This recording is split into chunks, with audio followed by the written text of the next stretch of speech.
Hey everyone, this is Geetanjali. आज की इस वीडियो में हम डिस्कस करेंगे कि सीआरपीसी के सेक्शन 2 क्लोज डी में जो कंप्लेंट लिखा हुआ है उसका मतलब क्या है और ये कंप्लेंट प्रोसीडिंग मैजिस्ट्रेट के सामने किस तरह से इनिशिएट होंगी और अगर ये कंप्लेंट डिसमिस हो जाए तो फिर कंप्लेनेंट के पास क्या रेमेडी है। ये सभी चीज़ें हम डिस्कस करेंगे आज की इस वीडियो में। चलिए स्टार्ट करते हैं। चलिए डिस्कस करते हैं सेक्शन 2 क्लोज डी के अकॉर्डिंग कंप्लेंट का मतलब क्या है। देखिए, सेक्शन 2 क्लोज डी के अकॉर्डिंग कंप्लेंट का मतलब है कि एक पर्सन किसी दूसरे पर्सन के अगेंस्ट किसी ऑफेंस के रिगार्डिंग एलिगेशन लगा रहा है मैजिस्ट्रेट के सामने। ये एलिगेशन ओरली या रिटन किसी भी तरीके से हो सकते हैं और ये बात जो मैजिस्ट्रेट को वो बता रहा है किसी दूसरे पर्सन के रिगार्डिंग, किसी दूसरे पर्सन के ऊपर एलिगेशन लगाते हुए जो बात मैजिस्ट्रेट को बताई जा रही है वो इस इंटेंशन से बताई जा रही है ताकि मैजिस्ट्रेट इस पर्सन के खिलाफ एक्शन ले सके, ना कि सिर्फ मैजिस्ट्रेट को इन्फॉर्म करने के लिए। अब देख लेते हैं कि बेयर एक्ट के अकॉर्डिंग सेक्शन 2 क्लोज डी का क्या मतलब है। देखिए, सेक्शन 2 क्लोज डी में यही बात की गई है कि एक कोई पर्सन एलिगेशन लगाए ओरली या राइटिंग में मैजिस्ट्रेट के सामने इस इंटेंशन से कि मैजिस्ट्रेट इन एलिगेशन पर एक्शन ले, ना कि सिर्फ इंफॉर्मेशन देने के पर्पज़ से। और दूसरी बात ये कि जिस पर्सन के ऊपर ये एलिगेशन लगाए जा रहे हैं ये पर्सन नोन या अननोन कोई भी हो सकता है। उसके साथ ही सेक्शन 2 क्लोज डी में ये बात लिखते हैं कि इस कंप्लेंट में पुलिस रिपोर्ट इंक्लूड नहीं होगी और अपने इस पुलिस रिपोर्ट वाली बात को क्लियर करने के लिए ये एक्सप्लेनेशन ऐड करते हैं सेक्शन 2 क्लोज डी में, जिसमें ये लिखते हैं कि अगर किसी पुलिस ऑफिसर ने किसी कॉग्निजेबल केस की इन्वेस्टिगेशन स्टार्ट करी, जब इन्वेस्टिगेशन हुई तो ये पाया कि ये केस नॉन कॉग्निजेबल ऑफेंस था और जब इस नॉन कॉग्निजेबल ऑफेंस की कोर्ट में जो रिपोर्ट लगेगी तो ये रिपोर्ट उस पुलिस ऑफिसर द्वारा फाइल की गई कंप्लेंट ही मानी जाएगी और वो पुलिस ऑफिसर कंप्लेनेंट माना जाएगा। किस केस में? जब पुलिस ऑफिसर ने कोई इन्वेस्टिगेशन स्टार्ट करी कॉग्निजेबल ऑफेंस मानकर और जब इन्वेस्टिगेशन हुई तो ये पाया गया कि ये नॉन कॉग्निजेबल ऑफेंस है। इसे एक बार बेयर एक्ट से देख लेते हैं। Explanation: a report made by police officer in case which discloses after investigation the commission of non cognizable offense, मतलब इन्वेस्टिगेशन के बाद क्या पाया कि नॉन कॉग्निजेबल ऑफेंस है, shall be deemed to be complaint। तो ये रिपोर्ट जो अब कोर्ट के सामने आएगी ये कंप्लेंट मानी जाएगी and the police officer by whom such report is made shall be deemed to be the complainant। और जिस पुलिस ऑफिसर ने ये इन्वेस्टिगेशन करके कंप्लेंट फाइल करी है वो कंप्लेनेंट माना जाएगा। चलिए अब स्टार्ट करते हैं कंप्लेंट प्रोसीडिंग्स को। इसे कंप्लेंट प्रोसीडिंग्स कह लीजिए या फिर कंप्लेंट टू मैजिस्ट्रेट कह लीजिए। ये आपकी दी गई हैं चैप्टर 15 में, जो कि डील करता है सेक्शन 200 से लेकर सेक्शन 203 तक, जिसके अंदर ये प्रोसीडिंग्स हैं कि मैजिस्ट्रेट के सामने ये कंप्लेंट प्रोसीडिंग किस तरह से इनिशिएट होंगी। देखिए, यहाँ ये सेक्शन 200 में बात करते हैं कि एक किसी पर्सन ने किसी दूसरे पर्सन के अगेंस्ट किसी ऑफेंस के रिगार्डिंग कोई कंप्लेंट करी मैजिस्ट्रेट के सामने, ये ओरल करी हो या रिटन करी हो,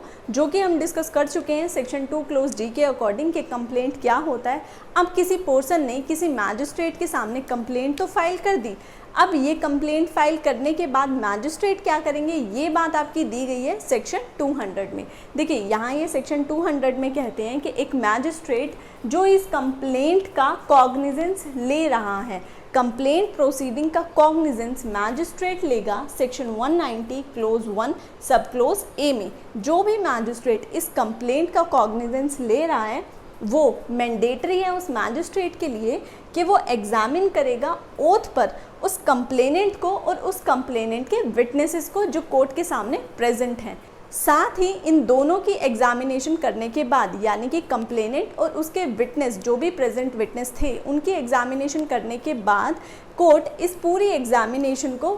रिड्यूस करेंगे राइटिंग में, यानी कि सब कुछ लिखा जाएगा ऑन पेपर और ये लिखने के बाद इनकी एग्जामिनेशन को साइन करवाएंगे मैजिस्ट्रेट उस कंप्लेनेंट और विटनेस द्वारा, साथ ही उस पर खुद कोर्ट अपने साइन करेंगी। अब बात आती है कि ये जो बात सेक्शन 200 में लिखी कि जिस मैजिस्ट्रेट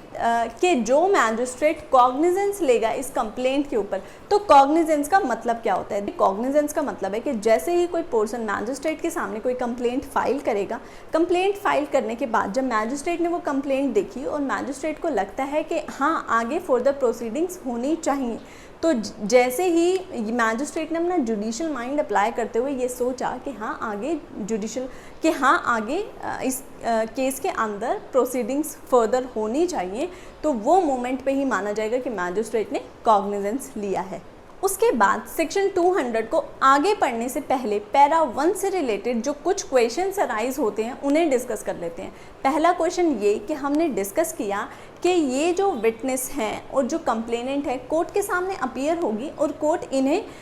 इनकी ओथ पर इन्हें एग्जामिन करेगा, तो क्या अगर एक्यूज्ड भी कोर्ट में प्रेजेंट हो उस दिन पर तो क्या कोर्ट उसे भी एग्जामिन करेगी? तो यहाँ इस क्वेश्चन का आंसर ये है कि जब तक एक्यूज्ड को इशू प्रोसेस करके यानी सम्मन देकर कोर्ट में नहीं बुलाया जाता तब तक कंप्लेंट केस में एक्यूज्ड का कोई लोकस स्टैंडाई नहीं है कि कोर्ट उससे क्वेश्चन पूछे या वो कोर्ट के किसी प्रोसीडिंग में इंटरफेयर करे। मतलब भले ही अगर फर्स्ट डे पर भी एक्यूज्ड कोर्ट में प्रेजेंट है या बाय नेम कंप्लेंट है और वो एक्यूज्ड कोर्ट में प्रेजेंट है, तो कोर्ट उससे ना तो कोई क्वेश्चन पूछेगी और ना ही वो एक्यूज्ड कोर्ट की किसी प्रोसीडिंग में इंटरफेयर करेगा, क्योंकि उस टाइम पर अभी इस एक्यूज्ड का कोई लोकस स्टैंडाई नहीं है। एक्यूज्ड का लोकस स्टैंडाई तभी होगा जब कोर्ट इसे सम्मन इशू करके कोर्ट में बुलाएगी। उसके बाद फर्स्ट पैरा से ही सेकंड क्वेश्चन ये अराइज होता है कि ये जो हमने बात करी कि कोर्ट कंप्लेनेंट और विटनेस को एग्जामिन करेगा ओथ पर, तो क्या ये जो इन्हें ओथ पर एग्जामिन किया जा रहा है ये इनकी एग्जामिनेशन इन चीफ मानी जाएगी? तो इसका आंसर है कि जब इन कंप्लेंट और विटनेस को इस स्टेज पर जब इन्होंने कंप्लेंट फाइल करी on the very first day या 1-2 दिन के बाद जब भी कोर्ट को ठीक लगा तो कोर्ट ने इनकी एग्जामिनेशन करी कंप्लेनेंट की और विटनेस की, तो ये अभी इंक्वायरी की स्टेज है। एग्जामिनेशन इन चीफ होता है आपका ट्रायल की स्टेज पर, तो जब ट्रायल की स्टेज आएगी तब इनकी एग्जामिनेशन दोबारा होगी और ट्रायल की स्टेज वाली examination he examination in chief मानी जाएगी, ना कि ये पहले दिन वाली एग्जामिनेशन। तो फिर नेक्स्ट क्वेश्चन अराइज होता है, तो फिर इस पहले दिन वाली एग्जामिनेशन जो इनकी ओथ पर की गई, रिटन में रिड्यूस की गई, जिस पे कंप्लेनेंट, विटनेस और कोर्ट ने साइन भी करे, इसका यूज़ क्या है? तो इसका यूज़ उस एग्जामिनेशन इन चीफ के बाद इस फर्स्ट डे वाली स्टेटमेंट का जो यूज़ है वो कोरोबोरेशन या कॉन्ट्राडिक्शन करने के लिए किया जाएगा। उसके बाद आते हैं हम सेक्शन 200 के फर्स्ट प्रोवाइजो पे। देखिए यहाँ फर्स्ट प्रोवाइजो को डिस्कस करने से पहले मेन सेक्शन हम देखें तो उन्होंने कहा था कि जब भी कोई पर्सन ये कंप्लेंट मैजिस्ट्रेट के सामने फाइल करेगा तो ये मैंडेटरी है कोर्ट के लिए कि वो कंप्लेनेंट और विटनेस को एग्जामिन करेंगे। वहीं ये प्रोवाइजो में बात करते हैं कि अगर कंप्लेंट राइटिंग में किसी पब्लिक सर्वेंट या कोर्ट ने अपनी ऑफिशियल कैपेसिटी में फाइल करी है तो उस केस में कोर्ट को इन कंप्लेनेंट और विटनेस को एग्जामिन करने की ज़रूरत नहीं है। देखिए इन्होंने वर्ड यूज़ किया है नीड नॉट एग्जामिन, मतलब कोर्ट के सामने अगर कंप्लेंट पब्लिक सर्वेंट या किसी कोर्ट ने अपनी ऑफिशियल कैपेसिटी में फाइल करी है तो जिस कोर्ट के सामने ये कंप्लेंट फाइल की गई है उसके लिए ये मैंडेटरी नहीं है कि वो कंप्लेनेंट और विटनेस को एग्जामिन करे, पर अगर वो चाहे तो एग्जामिन कर सकता है। साथ ही फर्स्ट प्रोवाइजो के क्लोज बी में ये बात करते हैं, अगर किसी मैजिस्ट्रेट ने कोई केस मेकओवर कर दिया किसी दूसरे मैजिस्ट्रेट को अंडर सेक्शन 192, तो जिस कोर्ट ने ये मेकओवर किया है तो ज़रूरी नहीं है कि वो कंप्लेनेंट और विटनेस को एग्जामिन करके ही मेकओवर करे, वो एग्जामिन करके भी मेकओवर कर सकता है। पर अगर एग्जामिन करके मेकओवर नहीं किया तो जिस कोर्ट के सामने ये केस अब गया है उसके लिए ये मैंडेटरी है कि वो अब कंप्लेनेंट और विटनेस को एग्जामिन करे। मतलब जो कोर्ट मेकओवर कर रही है उसके लिए ज़रूरी नहीं है कि वो कंप्लेनेंट और विटनेस को एग्जामिन करे, बट जिस कोर्ट के सामने मेकओवर होकर केस जा रहा है उसके लिए ये मैंडेटरी है कि वो कंप्लेनेंट और विटनेस को एग्जामिन करेंगी। और उसके बाद सेक्शन 200 के सेकंड प्रोवाइजो में ये बात करते हैं कि ये जो मेकओवर वाली बात है, अगर जिस कोर्ट के सामने पहले ये केस आया उसने विटनेस और कंप्लेनेंट को एग्जामिन कर लिया, उसके बाद मेकओवर किया। तो जिस कोर्ट के सामने अब मेकओवर होकर केस गया है वो अब इन कंप्लेनेंट और विटनेस को री एग्जामिन नहीं करेंगे। ये जो हमने डिस्कस किया ये तो था सेक्शन 200 बेयर एक्ट से। बेयर एक्ट के अलावा भी कुछ इंपॉर्टेंट पॉइंट्स हैं जो सेक्शन 200 से रिलेटेड हैं, उन्हें डिस्कस कर लेते हैं। जिसमें फर्स्ट पॉइंट है कि ये जो सेक्शन 200 की एग्जामिनेशन है इसका पर्पस है कि मैजिस्ट्रेट को अपना माइंड मेकअप करना कि क्या कोई prima facie case made out होता है, जिसके लिए मैजिस्ट्रेट कंप्लेनेंट को देखेगा और एग्जामिन करे, जिसके लिए मैजिस्ट्रेट कंप्लेंट को देखेगा और कंप्लेनेंट को एग्जामिन करेगा, साथ साथ उनके जो विटनेस उस दिन प्रेजेंट है उनके कुछ विटनेसेस को एग्जामिन करेगा, ये डिटरमाइन करने के लिए कि क्या इशू ऑफ प्रोसेस एक्यूज के खिलाफ होना चाहिए या नहीं। उसके बाद सेकंड पॉइंट ये है कि जो भी स्टेटमेंट सेक्शन 200 में रिकॉर्ड की जाएगी इस विटनेस और कंप्लेनेंट की ये सब्सटेंटिव पीस ऑफ एविडेंस नहीं है। इन स्टेटमेंट का यूज़ कॉन्ट्रडिक्शन और कोरोबोरेशन के लिए किया जाएगा जब भी ये विटनेस या कंप्लेनेंट ट्रायल स्टेज पर अपीयर होंगे अपनी एग्जामिनेशन इन चीफ के लिए। साथ ही ये जो स्टेटमेंट है ये अगर कंप्लेनेंट या विटनेस की डेथ हो जाती है तो इनकी ये statement as a dying declaration पढ़ी जाएगी। इसके बाद नेक्स्ट पॉइंट ये कि ये जो कंप्लेनेंट और विटनेस हैं इन्हें पर्सनली कोर्ट के सामने अपीयर होकर अपनी ये एग्जामिनेशन रिकॉर्ड करवानी होगी। ऐसा नहीं होगा कि ये घर बैठे हुए अपनी कोई जो स्टेटमेंट है वो रिकॉर्ड करके कोर्ट के सामने फाइल करें, ऐसा नहीं होगा, उन्हें पर्सनली कोर्ट के सामने अपीयर होना होगा। उसके बाद नेक्स्ट पॉइंट ये कि ये जो एग्जामिनेशन कोर्ट रिकॉर्ड करेंगी ये क्वेश्चन आंसर फॉर्म में भी हो सकती हैं। मैजिस्ट्रेट फ्री हैं इनसे किसी भी तरह के क्रॉस एग्जामिनेशन के नेचर का क्वेश्चन पूछने के लिए। उसके बाद नेक्स्ट पॉइंट है कि अगर कोर्ट, क्योंकि कोर्ट के पास इतना टाइम नहीं होता कि वो हर एक विटनेस को पर्सनली एग्जामिन करें, तो उसके लिए ये पॉइंट है कि अगर कोर्ट खुद से इन कंप्लेनेंट और विटनेस को एग्जामिन ना करवा कर जो कंप्लेनेंट के लॉयर हैं उनके द्वारा अगर इनकी एग्जामिनेशन करवाती हैं तो ये एक क्यूरेबल इरेगुलरिटी मानी जाएगी सेक्शन 465 के अकॉर्डिंग। क्यूरेबल इरेगुलरिटी मतलब ये बाद में ठीक की जा सकती है। उसके बाद नेक्स्ट पॉइंट है कि जो ये कंप्लेनेंट और विटनेस हैं जिसे कि सेक्शन 200 के अकॉर्डिंग साइन करना मैंडेटरी है अपनी इन स्टेटमेंट के ऊपर, अगर ये साइन नहीं करते तो ये एक इनक्यूरेबल इरेगुलरिटी है जिससे कि प्रोसीडिंग विशिएट हो सकती हैं। यानी कि ये जो साइन है इन कंप्लेनेंट और विटनेस और कोर्ट के ये होना मैंडेटरी है। उसके बाद नेक्स्ट इंपॉर्टेंट पॉइंट ये है कि अगर कोर्ट बिना कंप्लेनेंट और उसके विटनेस को एग्जामिन किए हुए इस कंप्लेंट को डिसमिस कर देती हैं तो ये एक इनक्यूरेबल इरेगुलरिटी है,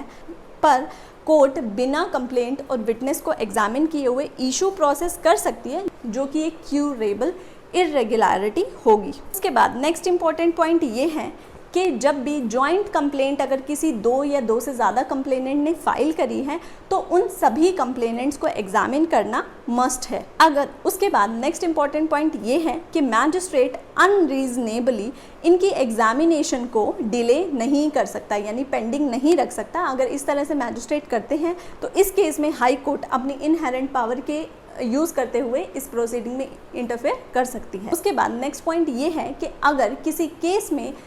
पुलिस ऑफिसर ने क्लोजर रिपोर्ट लगा दी है, उसके बाद भी अगर कोई पर्सन क्लोजर रिपोर्ट लगाने के बाद भी कोर्ट के सामने अगर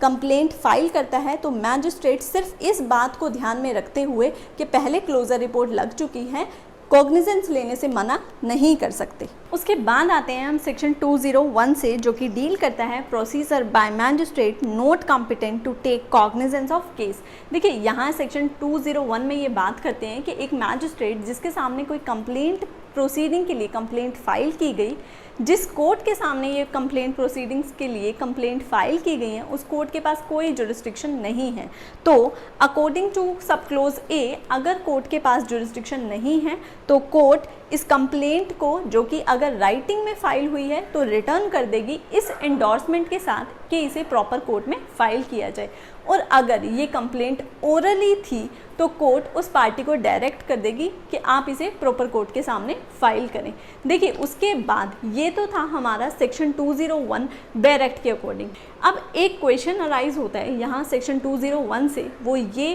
कि ये जो सेक्शन 201 की प्रोसीडिंग्स हैं ये प्री कॉग्निजेंस स्टेज की हैं या पोस्ट कॉग्निजेंस स्टेज की हैं। तो ये बात आपकी हेल्ड की गई थी Trisuns chemical industries versus Rajesh Agarwal 1999 supreme court, जिस केस में ये हेल्ड किया गया कि सेक्शन 201 की जो प्रोसीडिंग्स हैं ये पोस्ट कॉग्निजेंस प्रोसीडिंग है, यानी कि कोर्ट अपना जुडिशियल माइंड अप्लाई करने के बाद ही पार्टी को ये डायरेक्ट कर रही है कि इस कोर्ट के पास जुरिडिक्शन नहीं है, आप इसे प्रॉपर कोर्ट के सामने फाइल करें। उसके बाद आते हैं हम सेक्शन 202 ऑफ CRPC पे, जो कि डील करता है postponement of issue of process. देखिए यहाँ ये सेक्शन 202 में क्या कहना चाहते हैं कि एक मैजिस्ट्रेट जिसके सामने कंप्लेंट फाइल की गई है या फिर कोई ऐसा मैजिस्ट्रेट जिसके पास ये कंप्लेंट मेकओवर होकर सेक्शन 192 में उनके पास आई है, जब ये कंप्लेंट इस मैजिस्ट्रेट के सामने आई तो ये मैजिस्ट्रेट खुद से सेटिस्फाई नहीं हो पा रहे उस कंप्लेंट को और उस कंप्लेंट को और कंप्लेनेंट और विटनेस को एग्जामिन करने के बाद मैजिस्ट्रेट ये सेटिस्फाई नहीं हो पा रहे कि क्या कोई prima facie case made out होता है,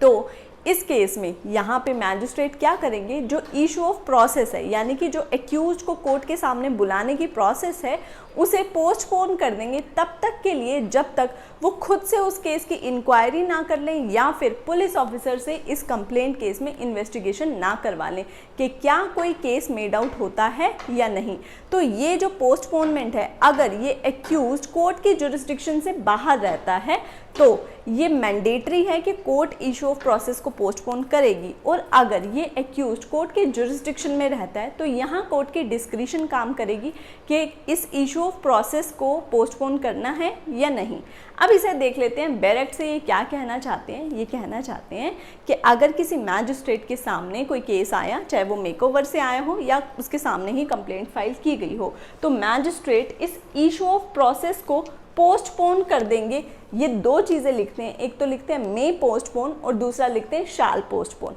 मे पोस्टपोन मतलब अगर कोई एक्यूज्ड कोर्ट के जुरिस्डिक्शन में है तो अब कोर्ट के डिस्क्रिप्शन है कि ये इशू ऑफ प्रोसेस पोस्टपोन करना है या नहीं करना। अगर ये एक्यूज्ड कोर्ट की जुरिस्डिक्शन के बाहर है तो ये कोर्ट के लिए मैंडेटरी है, यानी कि ये शाल प्रोविजन है कि कोर्ट इस केस में जब एक्यूज्ड कोर्ट की जुरिस्डिक्शन से बाहर है तो इशू ऑफ प्रोसेस को कोर्ट पोस्टपोन कर देगी तब तक के लिए जब तक वो इस पूरे केस को या तो खुद से इंक्वायर ना कर ले या फिर इसकी इन्वेस्टिगेशन की डायरेक्शन देंगे पुलिस ऑफिसर या किसी और पर्सन को कि वो इन्वेस्टिगेशन करके ये फाइंड आउट करेंगे कि क्या कोई केस मेड आउट होता है या नहीं होता। उसके बाद आते हैं हम सेक्शन 202 के फर्स्ट प्रोवाइजो पे। देखिए यहाँ ये फर्स्ट प्रोवाइजो में बात करते हैं कि जो हमने यहाँ मेन सेक्शन में बात करी कि कोर्ट अपनी इस बात को सेटिस्फाई करने के लिए कि कोई prima facie case made out होता है या नहीं, खुद से इंक्वायर कर सकते हैं या फिर इन्वेस्टिगेशन के लिए डायरेक्शन दे सकते हैं पुलिस ऑफिसर या फिर किसी और पर्सन को। तो यहाँ इस इन्वेस्टिगेशन वाले पॉइंट से रिलेटेड ये प्रोवाइजो है जो कि बात करता है कि अगर कोई केस जो कोर्ट के सामने आया है कंप्लेंट से, कोर्ट को लगा कि ये exclusively tribal by court of session है, तो इस केस में कोर्ट इस इन्वेस्टिगेशन की डायरेक्शंस नहीं देंगे। और दूसरा प्रोवाइजो में ही ये दूसरी बात लिखते हैं कि अगर कोई कंप्लेंट केस कोर्ट के सामने आई जो कि किसी और कोर्ट ने फाइल नहीं की है, मतलब कि जो कि किसी और पर्सन ने या फिर पब्लिक सर्वेंट ने पास या मतलब कि ये जो कंप्लेंट है ये किसी और प्राइवेट पर्सन या फिर पब्लिक सर्वेंट ने फाइल करी है, तो इनकी 200 में एग्जामिनेशन करने के बाद, यानी कि सेक्शन 200 में इन कंप्लेनेंट और विटनेस की एग्जामिनेशन करने के बाद ही कोर्ट इस इन्वेस्टिगेशन के ऑर्डर करेंगी। उसके बाद आते हैं हम सेक्शन 202 के क्लोज 2 पे। देखिए यहाँ ये क्लोज 2 में क्या बात करते हैं कि क्लोज 1 में जो हमने बात करी कि ये जो मैजिस्ट्रेट है अपनी सेटिस्फेक्शन के लिए कि कोई prima facie case made out होता है या नहीं, खुद से इंक्वायर भी कर सकते हैं या फिर इन्वेस्टिगेशन भी करवा सकते हैं। इन्वेस्टिगेशन वाले पॉइंट को हम डिस्कस कर चुके हैं, अब आते हैं इंक्वायरी वाले पॉइंट पे। तो यहाँ ये क्लोज 2 में कहते हैं कि जब मैजिस्ट्रेट क्लोज 1 में इंक्वायरी करेंगे तो जो भी विटनेस हैं इस कंप्लेनेंट के उन्हें ओथ पर एग्जामिन किया जाएगा। अब आप अगर ये बात ध्यान दें तो जब हमने सेक्शन 200 डिस्कस किया था तो हम ये बात डिस्कस कर चुके हैं कि जैसे ही कंप्लेनेंट कोर्ट के सामने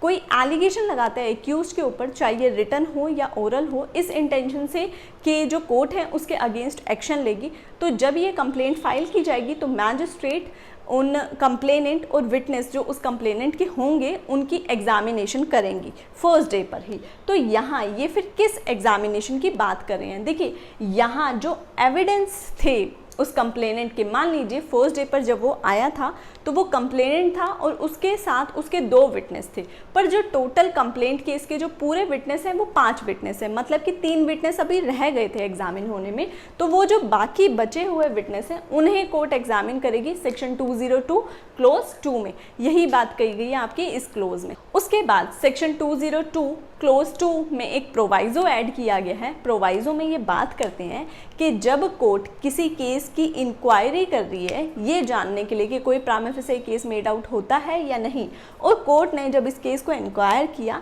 तो पाया कि ये जो केस कोर्ट के सामने आया है ये exclusively tribal by court of session है। तो जब exclusively tribal by court of session है तो इसके अकॉर्डिंग कोर्ट इन्वेस्टिगेशन तो करवा नहीं सकती। अब कोर्ट ने क्योंकि इंक्वायर किया है इस केस को तो पाया कि case exclusively tribal by court of session है, तो इस केस में जो कंप्लेनेंट है उसे कोर्ट एग्जामिन करेगी, साथ ही उस कंप्लेनेंट के जितने भी विटनेस हैं, ध्यान रहे ऑल विटनेसेस। किस केस में, जब कोई case exclusively tribal by court of session है और कोर्ट को ये इंक्वायरी में पता चला कि ये जो केस है exclusively tribal by court of session है, तो उसका कोई भी विटनेस छोड़ा नहीं जाएगा, सबकी एग्जामिनेशन ये कोर्ट करेगी। उसके बाद आते हैं हम सेक्शन 202 के क्लोज 3 पे। देखिए यहाँ ये क्लोज 3 में बात करते हैं कि जो ये इन्वेस्टिगेशन की बात क्लोज 1 में की गई है कि ये कोई भी पुलिस ऑफिसर होगा या कोई और पर्सन होगा तो वो इस केस में इन्वेस्टिगेशन कर सकते हैं अगर मैजिस्ट्रेट इन्हें डायरेक्ट करते हैं। तो उसी बात को क्लियर करने के लिए ये क्लोज 3 ऐड करते हैं और लिखते हैं कि ये जो इन्वेस्टिगेशन है, जिस भी पर्सन को इस इन्वेस्टिगेशन के लिए डायरेक्शन दी गई है उसके पास सभी पावर्स हैं जो कि एक पुलिस ऑफिसर के पास होंगी इन्वेस्टिगेशन के दौरान, पर उस पर्सन के पास अरेस्ट की पावर नहीं है बिना कोर्ट के वारंट के। आई होप आपको सेक्शन 202 क्लियर हो गया होगा। अब आते हैं सेक्शन 203 पर जो कि डील करता है डिसमिशल ऑफ कंप्लेंट से। देखिए यहाँ डिसमिशल ऑफ कंप्लेंट का क्या मतलब है कि कोर्ट के सामने एक कंप्लेंट आई, कोर्ट को नहीं पता चल रहा है कि कोई prima facie case made out होता है, कोर्ट ने इंक्वायरी करी खुद से या फिर इन्वेस्टिगेशन कराई। इंक्वायरी और इन्वेस्टिगेशन कंडक्ट होने के बाद भी कोर्ट को नहीं लगता कि कोई केस मेड आउट होता है तो कोर्ट क्या करेगी, इस कंप्लेंट को डिसमिस कर देगी। अब जिस पर्सन की ये कंप्लेंट डिसमिस हुई है उसके पास क्या क्या रेमेडीज अवेलेबल हैं, तो उसके पास जो फर्स्ट रेमेडी अवेलेबल है वो ये कि वो हाई कोर्ट या फिर कोर्ट ऑफ सेशन में इस कंप्लेंट के डिसमिशल के अगेंस्ट रिवीजन फाइल कर सकता है। दूसरी रेमेडी जो इसके पास है वो ये कि ये सेकंड कंप्लेंट फाइल कर सकता है। अब आप सोचेंगे कि एक कंप्लेंट जो पहले डिसमिस हो चुकी है तो सेकंड कंप्लेंट कोई कैसे फाइल कर सकता है, तो यहाँ ध्यान रहे, तो जब भी ये सेकंड कंप्लेंट फाइल की जाएगी तो कोर्ट के सामने ये बात क्लियर करनी होगी जो पहले वाली कंप्लेंट डिसमिस हुई है वो मैरिट्स पर डिसमिस नहीं हुई है, यानी कि कोर्ट ने जब इस कंप्लेंट को डिसमिस किया तो जो भी एविडेंसेस थे उसको कंसीडर नहीं किया, कोर्ट ने अपना जुडिशियल माइंड अप्लाई नहीं किया, कोर्ट ने जिस चीज़ पर कंसीडर करना चाहिए था उस चीज़ को